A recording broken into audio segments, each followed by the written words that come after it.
Hey everyone, this is Lil, and you're listening to Lil on Life. You're tuned into the practice segment. So we kind of did a mini savoring practice at the beginning of the concept where we went through the experience of conjuring up your favorite dessert and then kind of zooming out to look at where you are and then who you're with and what you're doing, and then even trying to imagine some of the senses of how the weather or the environment might affect you, what else might have been happening. So that is definitely one type of practice you can do anytime. And you can savor any type of experience of something that you want to. It's really just about taking that time and starting small, maybe starting with one element and then zooming out and seeing where that takes you. But there are a number of other ways you can do that. So in the practice that I just talked about, you were imagining something. But when you are having a moment where maybe you're enjoying something, and certainly I think food is the way, and many of us connect to the traditional practice of savoring, so that comes up pretty naturally. But even if it's a moment, and thinking about it a little bit differently, where it's a moment of maybe deep connection, or a moment of celebration, or a moment of appreciation. Maybe it's a sense of relief when somebody has done a favor for you or helped you in some way. Really trying to mindfully attend to moments we're in a bit more and just being where we are instead of getting caught up in either rumination or imagination. If we're just in that moment of feeling a certain way that is positive and that we want to maintain in our memories and also reinforce as a way to boost happiness, it's about pausing in that moment to really take it in. And that's where the grounding practice that we did last week in the bonus episode connects. Is I was in that walk and, noticing that I was having a moment of appreciation and just pausing to take the moment in. And it's kind of cool, I think, in a way, because now I'll savor that experience for that moment and also as part of this podcasting journey, which you're all on with me, and I think that's kind of cool too.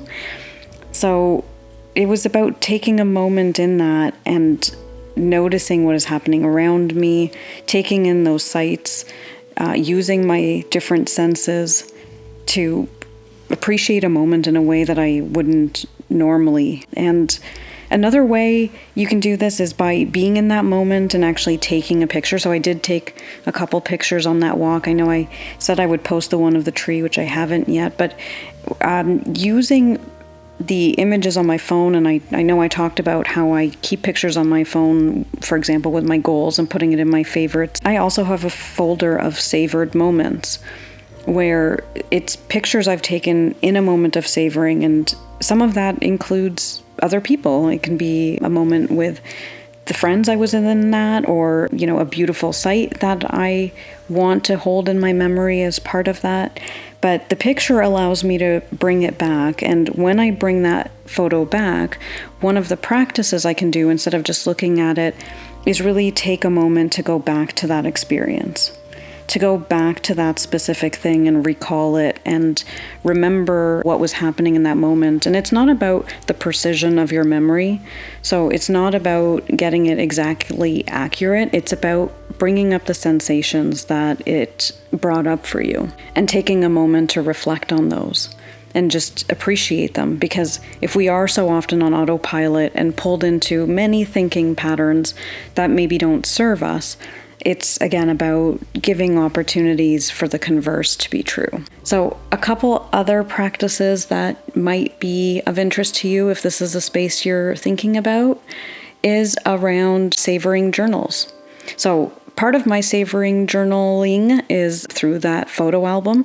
So journaling, I think sometimes for some people can feel like it's very specific to writing things down.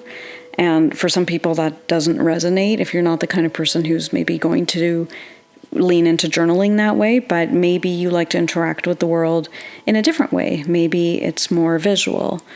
And so it can be about taking that photo and putting it in a folder, for example, so that it's a bit about your journey through the world through different photos.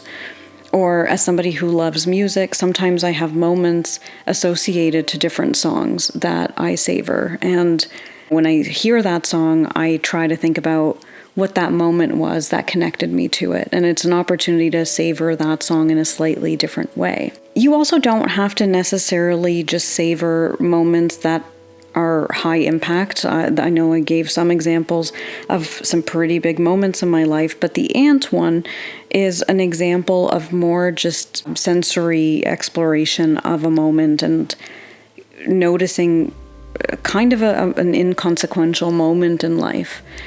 And as I go back there and as I'm savoring that moment, I can really see that what I did in that moment is tie in those senses. That 5, 4, 3, 2, 1 practice from the bonus really does show up for me in the best way possible in terms of savoring. It's very grounding for me, and especially when you do it with some breathing beforehand and afterwards. But it really has helped me just slow down and be aware of my full sensory experiences at multiple points throughout the day, which has been really helpful also for just helping me slow down in a random moment in my day, how I'm feeling about something or what's happening in my world or what stories I'm telling myself or what I'm believing in that moment. Because we have this inner narrative going on all the time, that inner voice that's talking to us all the time, which I feel like you're all getting to hear my stream of consciousness inner voice now, but it's about creating moments to pause and bring in my senses to reflect on where I'm at, as well as my emotional state in that moment. One of my goals this year that I think I've shared is to celebrate more.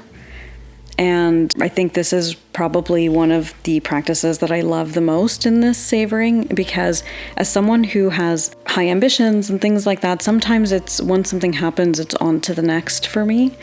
And being able to really savor celebratory moments when goals are reached, and I don't just mean big G goals, I also mean little g goals, just day-to-day things, sending that one email or making that one phone call or having that one friend connect are things to celebrate.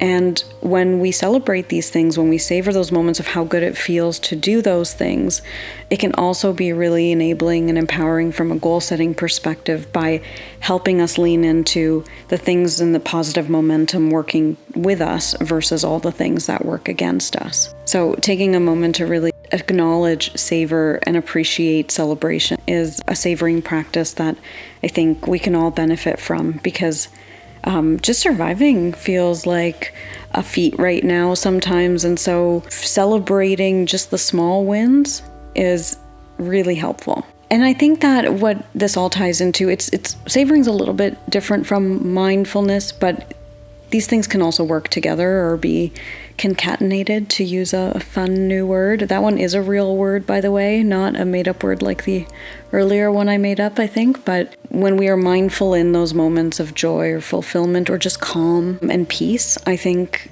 those moments of stillness, of just feeling content and calm, can be really, really good. So I think I'm gonna end on just one final note to say that there's two things that I think help make any of these practices resonate.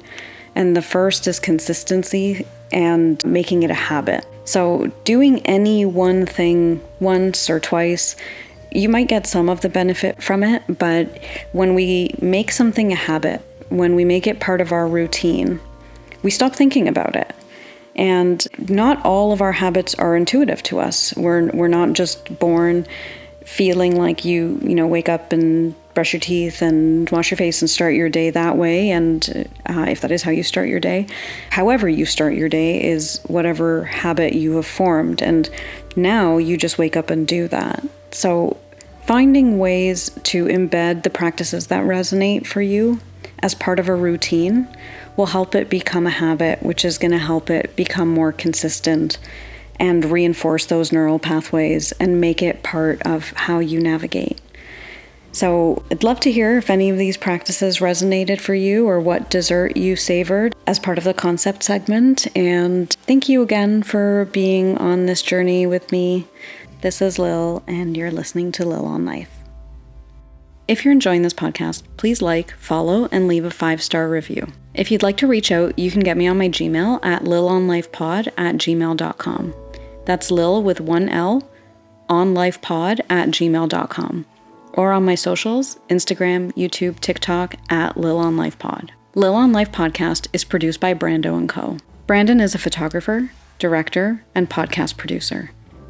You can see some of his creations on Instagram at Brandon Allen. Get in touch to see how you can collaborate. Opinions expressed in this podcast are my own and may not reflect those of my employers. If you or someone you know is in danger, please dial 911. If you or someone you know is thinking about suicide, call or text 988.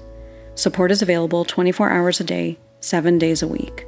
That number again is 988. Lil on Life is a Big B and Little L collaboration.